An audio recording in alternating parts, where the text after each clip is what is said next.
생생하게 상생하며 YTN 라디오 생생경제. 안녕하세요. YTN 라디오 생생경제 김혜민입니다. 유럽의 상황이 점점 힘들어지고 있습니다. 특히 유럽의 대부분은 관광이 주요업이기 때문에 경제는 말할 것도 없이 큰 타격을 받았는데요. 우리는 유럽을 늘 동경해왔죠. 유서 깊은 유적지, 풍류와 여유가 넘치는 유러피언들. 반면 우리는 일제강점기와 전쟁을 거치며 폐허된 곳에서 살아남기 위해 발버둥치며 살았습니다.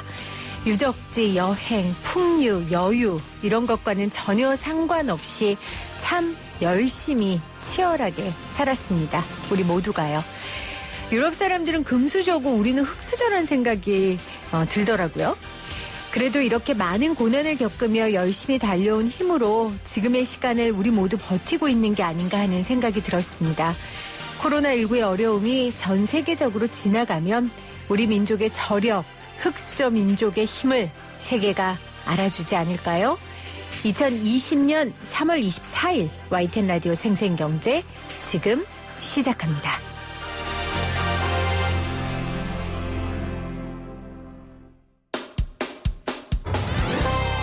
생생하게 상생하며 건강한 경제방송 YTN 라디오 생생경제.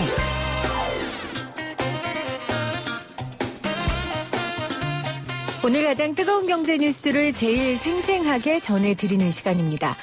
2차 비상경제회의에서 대통령은 우리 기업을 반드시 지키겠다는 정부의 결연한 의지로 시작하겠다고 말했습니다. 코로나19 충격으로 인해 기업이 도산하는 일은 반드시 막겠다고 선언했는데요. 이런 가운데 정부가 회사채를 매입해야 한다는 주장에 힘이 실리고 있습니다. 어떤 내용인지 이게 현실 가능한 이야기인지 단국대 경제학과 김태기 교수와 이야기 나눠볼게요. 교수님 안녕하세요. 네, 안녕하세요. 자, 오늘 두 번째로 청와대에서 코로나19 시국을 맞은 비상경제회의가 열렸습니다. 기업을 위한 정책들이 많이 언급됐어요. 어떤 것들이 있었습니까? 오늘은 이제 기업을 살리자. 그래서 기업 구호 긴급 자금을 이제 지원하는 그게 초점이 맞춰져 있고요. 또 규모가 한 100조 원. 굉장히 큰 자금이죠. 그러니까 당초에 이야기됐던 27조 원 플러스 알파보다 훨씬 이렇게 커졌고요. 또 그 안에 이제 지난번에 발표했던 게 이제 민생 금융 안정 패키지가 50조 원이었는데 네. 그때 이제 중소기업, 중견기업에 대한 돈이 좀 부족했거든요. 그래서 그걸 오늘 한 29조 원을 추가를 한 게 있고요. 그리고 이제 이 채권, 아까 회사채 말씀하셨죠? 뭐 그런 부분들이 지금 제대로 유동이 안 되니까 그게 안정자금 한 20조 원. 뭐 이렇게 지금 또 거기다 뭐 단기 자금들 말이죠. 뭐 기업 의무가 같은 뭐 이런 거 하느라고 한 100조 원 정도 네. 정부가 자금을 조성하겠다 이렇게 지금 돼 있습니다. 그러니까 핵심은 기업의 자금난에 숨통을 틔우겠다라는 거죠? 그렇죠. 그러니까 쉽게 말해가지고 지금 우리가 피가 좀 돌질 않지 않습니까? 그렇죠. 코로나에 다 놀라가지고 지금 다 돈이 멈추고 뭐 사실은 생산 소비가 안 되니까요. 근데 그 어떻게 보면 이 아주 이 뭐 동맥경화랄까요? 굉장히 위험한 상황인데 이제 거기에 외부에 수혈을 해주겠다 뭐 이렇게 볼 수 있고요. 어떻게 보면 긴급 자금 말 그대로 긴급 자금. 네. 교수님은 어떻게 평가하세요? 우선은 이 기업들한테 굉장히 심리적으로는 굉장히 도움이 될 것 같아요. 근데 이제 이런 게 이제 양적 완화라 그러거든요. 네. 근데 이게 이제 미국도 사실은 뭐 엄청나게 이번에 돈을 풀었는데, 근데 거기도 똑같은 문제가 딱 드러난 게 처음에는 박수 쳤다가 조금 지나니까 아니 실제 이게 얼마나 효과가 되지? 라고 하는 이런 부분들이죠. 왜 그러냐면 이 코로나가 지금 이런 이야기가 있거든요. 코로나 이전과 코로나 이후. 코로나 이전을 BC라 그럽니다. 비포 코로나. 그다음 코로나 이후를 애프터 코로나라 그러거든요. 네. 그러니까 어떻게 보면 세계의 이 공급망, 뭐 우리가 이제 글로벌 서플라이 체인이라 그러는데 뭐 그게 붕괴가 되고 더군다나 지금 세계 경제 축이 미국, 중국, 유럽 아니겠습니까? 이 세계 축 자체가 다 지금 흔들리고 있으니까 사실은 그냥 자금만의 문제가 아니고 그 이상을 뛰어넘는 그런 상황으로 보기 때문에 사실은 지금 이번에 이 조치는 분명히 제가 볼 땐 도움이 되겠지만 네. 그러나 이거 가지고 약효는 오래가지 못한다. 아마 제가 볼 땐 아마 일시적으로 효과가 있을 것이고 뭐 길어봐야 한 3달 정도 이 정도밖에 효과가 없을 거로 봅니다. 네.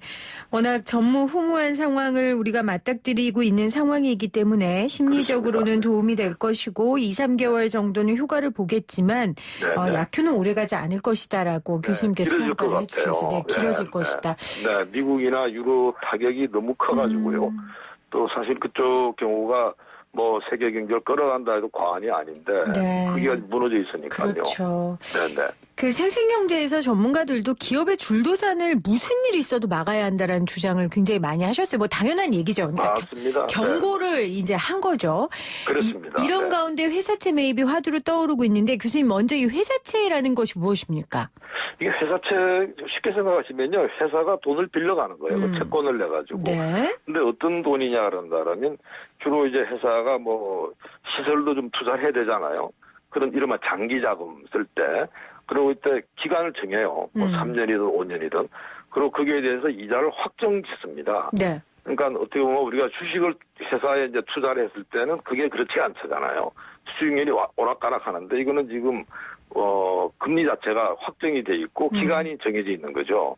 그래서 사실은 뭐 기업의 어떤 자금 조달로 뭐 아까 주식 부분이 있고 지금 방금한 회사채. 그러니까 쉽게 말해가지고 민간으로부터 빚을 얻어오는 거예요, 기업이.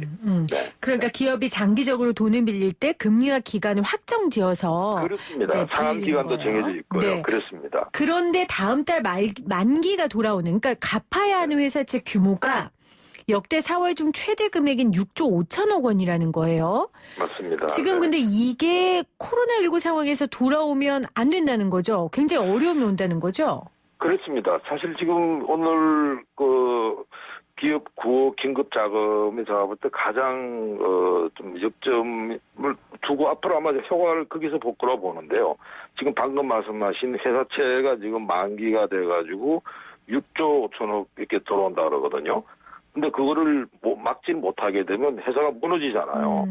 회사가 무너지면 그게 바로 대량 실업으로 가는 거거든요. 그렇죠. 그래서 그걸 막기 위한 어떤 이런 조치고, 그래서 사실은 이 회사채 부분이 뭐 어떻게 보면 우리나라 자금 시장의 그 상황을 고스란히 보여주는 겁니다. 네. 어제죠. 그러니까 네. 현지 시각으로 어제 미국은 이미 연준에서 회사채를 매입하고 있다는 걸 밝혔어요. 근데 이게 처음이라고 하더라고요, 역사상. 네. 필요한 만큼 매입하겠다 이러면서 사실상 무한대 양적 완화를 선언한 건데 이게 굉장히 의미가 있을 것 같아요. 맞습니다. 아마 오늘 우리 또 그 발표가 미국의 조치에 여러 가지 영향을 받았을 제가 보는데요. 네. 지금 미국은 이 코로나를 어떻게 보냐 그러면, 그러니까 미국 경제의 가장 악몽이 1920년대 말에 세계 대공황입니다. 네. 근데 그 대공황 정도의 위기가 온다고 보는 거죠. 아하. 그러니까 2008년도에 세계 금융 위기를 훨씬 뛰어넘는 심각하게 지금 상황을 보고 있어서, 그러니까 그런 경우에서 가지고는 지금 미국이 지금 초기에 자금이 없어 무너지는 거는 결단코 막겠다는 거예요. 그래서 이제 돈을 무조건 푼다는 거고, 방금 말씀하신 대로 이 회사채를 미국 연방준비은행, 우리로 따지면 한국은행이죠. 거기서 사들이겠다 하는 이런 뜻입니다. 그러니까 회사가 갚아야 하는 빚을 나라가 일단 갚겠다라는 뜻인 거잖아요. 그건 아니고요. 네. 그 나라가 갚아주겠다 뜻은 아닙니다. 이게 매입하고 했다고 하는 거는 네. 쉽게 말해가지고 이제 정부가 일종의 이제 회사채에 대해서 지급 보증을 해주는 거예요. 그러니까 지급 보증을 해주고 유예해달라. 그렇습니다. 그러니까 쉽게 말해 그러면 우리가 회사채 누가 살까요? 회사가 불안한데. 그렇죠. 근데 거기에 대해 가지고 이제 이 연방준비은행이 그래? 예를 들어 가지고 이쪽에 우리로 따지게 되면 좀 우량 기업들에 대한 신용을 평가하는 그런 기구를 하나 만들고, 그다음에 예를 들어 가지고 우리가 뭐 예를 들어 가지고 뭐 코스닥 정도 될까요? 그런 정도 기업에 대한 신용을 평가하는 기구를 하나 만들고, 그다음에 일반 사람들이 가지고 있는 우리가 뭐 부동산 같은 거 있잖아요. 네. 이런 이 자산 부분에 대한 얼마만큼 대출이 이런 거를 기구를 만들어 가지고 그걸 가지고 거친 다음에 하는 거죠. 그러니까 무작정 그렇죠. 회사채 매입하면 그 붕괴하죠. 그렇죠. 그러니까 지금 네. 교수님 말씀이 모두 만들고 해야 된다. 네. 그러면 지금 이게 과정이 남아있는 거고 실제 우리나라는 한인이 회사채를 매입할 수 없다. 현행법상. 지금 우리 법으로 그렇게 돼 있어요. 우리나라 지금 한국은행법을 보게 되면요. 기본적으로 이런 좀 불안한 거 네. 하지 못하게 돼 있습니다. 뭐라고 돼 있냐는 말이죠. 이 매매 대상의 증권은 자유롭게 유통이 돼야 되고요. 그다음 두 번째는 발행 조건이 완전히 이행이 돼야 되는 거거든요. 그러니까 결국 이제 위험 부담이 있는 회사채 같은 경우는 이제 배제가 되는 이런 상황입니다. 사실은 지금 한국은행 경우가 뭐 어떻게 보면 한국은행 법대로 가는 건 맞는데요. 지금 이제 상황이 또 상황이고 또 네. 다른 나라에 비해서 우리나라 한국은행이 굉장히 소극적인 역할을 하고 있습니다. 아까 미국 연방준비은행 말씀을 하셨잖아요. 네. 굉장히 적극적인 역할을 하는데요. 사실은 앞으로 우리가 한국은행의 어떤 역할에 대해 가지고 특히 이번에 코로나를 계기로 해가지고 한국은행이 보다 좀 이 금융시장 안정화에 좀 적극 역할을 해야 된다. 이번에도 보시다시피 금융시장 안정화 방안이 다 정부가 다 주도를 해버렸거든요.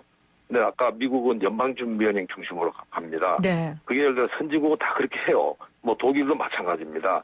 그래서 사실은 이제 한국은행이 지금 법으로 막고 있기 때문에 뭐 못하는 거는 맞아요. 맞지만 그러나 지금 과연 그게 이대로 가는 게 맞냐 하는 부분은 답습니다. 네. 코로나 사태 이후 한국은행의 역할에 대한 좀 고민이 있어야 될 것이다라고 주장을 그렇습니다. 해주셨어요. 네, 우리는 지금 정부 주도인데 사실 미국 같은 경우에는 연준과 정부가 투트랙으로 지금 이 그렇습니다. 위기를 함께 맞이하고 있고 그렇습니다. 대응하고 네. 있으니까요. 네. 자, 교수님 같은 일부 경제학자들 그리고 심지어 여당 안에서도 법을 바꿔서라도 한인이 회사채를 매입해야 한다 이런 주장이 나오고 있거든요. 네. 교수님은 왜 이 주장을 하시는 거예요?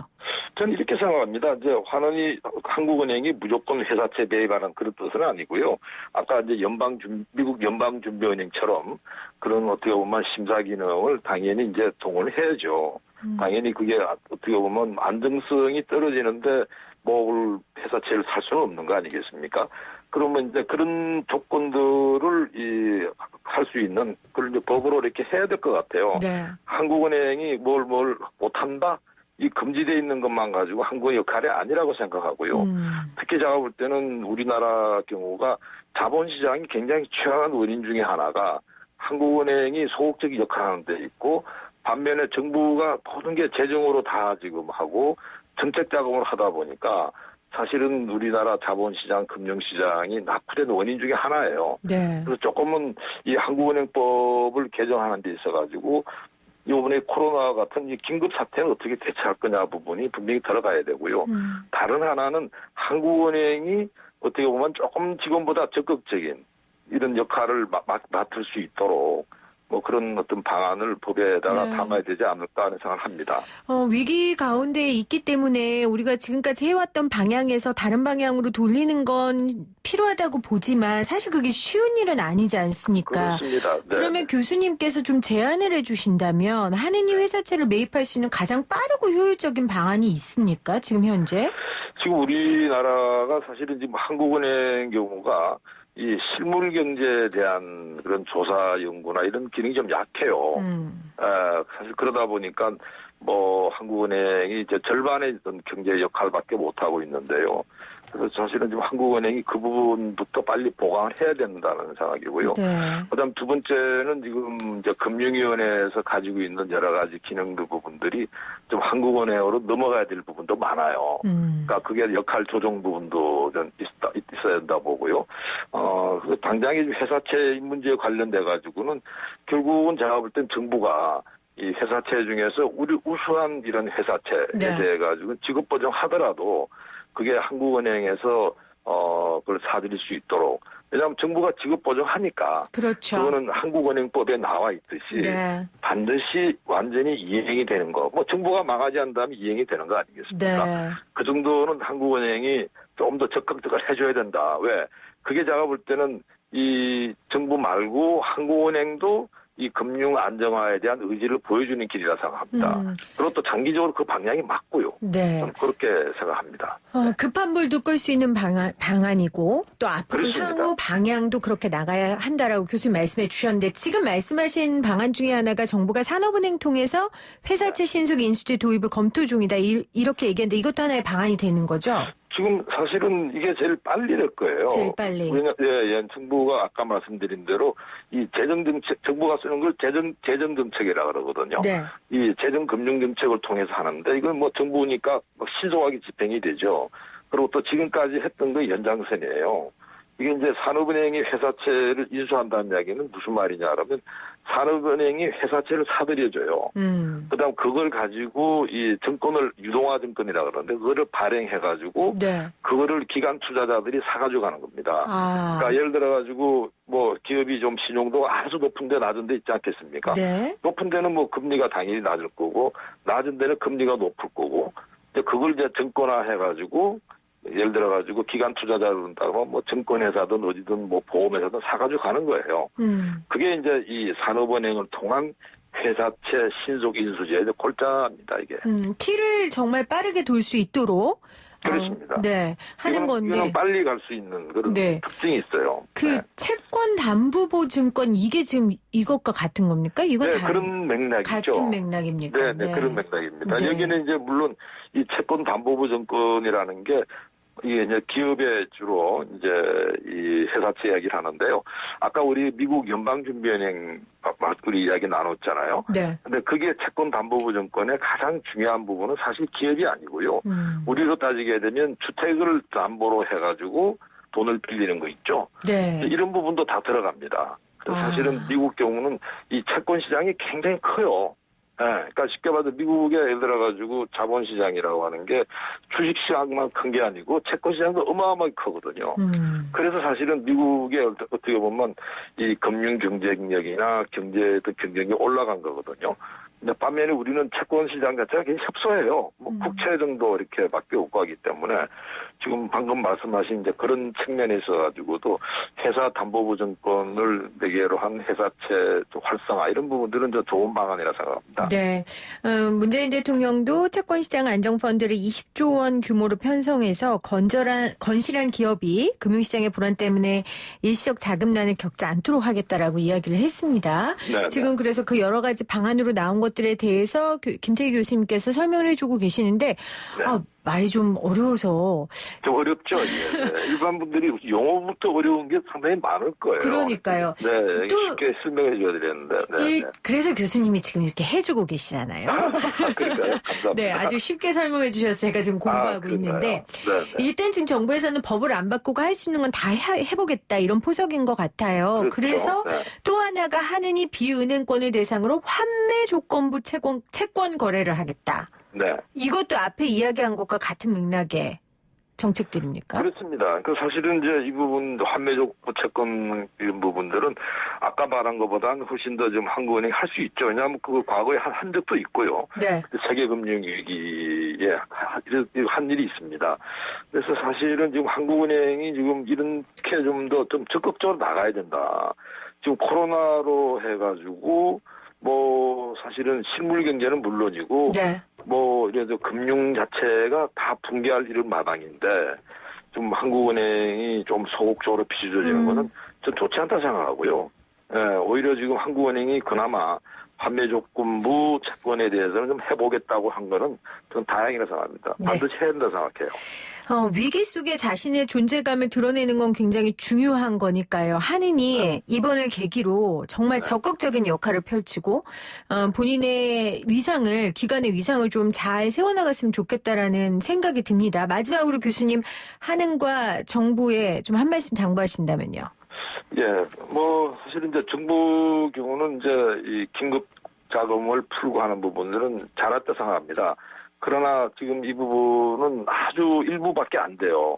왜냐하면 코로나 이 경기 침체는 굉장히 오래 가고 너무 골이 깊어가지고요. 네. 그래서 이 비상경제 지금 1탄, 2탄이 나왔는데 앞으로 3탄, 4탄에 이른바 실물 부분, 자체를 안정화시킬 수 있는, 고용을 안정화시킬 수 있는 근본 대책이 나와야 된다. 네. 그러니까 단순하게 고용 유지 지원금 정도 줘가지고는 그 절대로 대량실은 막을 수가 없습니다. 이게 정부에 대한 이제 부탁이고요. 네. 그다음 한국은행 경우는 사실은 한국은행이 계속 템포가 느려요. 그러니까 지난번에도 우리가 양적 완화를 했거든요. 세계금융위기 이후에.